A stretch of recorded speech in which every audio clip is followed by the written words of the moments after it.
Sizga ota bo'la olmaysiz deyishganmidi?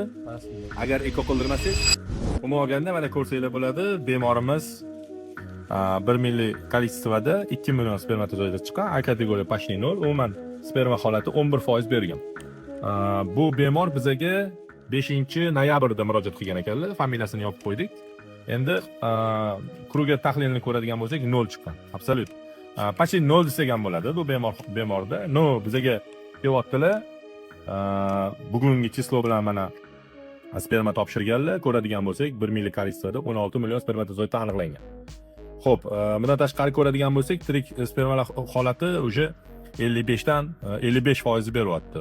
A B kategoriyani qo'ysak 40% dan oshib ketyapti. Endi eng qizig'i morfologiyasini ko'radigan bo'lsak, morfologiyasi уже 3% bergan. Xo'p, men nima demoqchiman?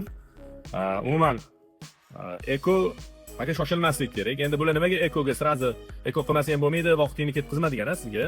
Bularda sharoit bo'lmagan shu narsaga. Keyin Instagram orqali meni ko'rgan, kelishgan.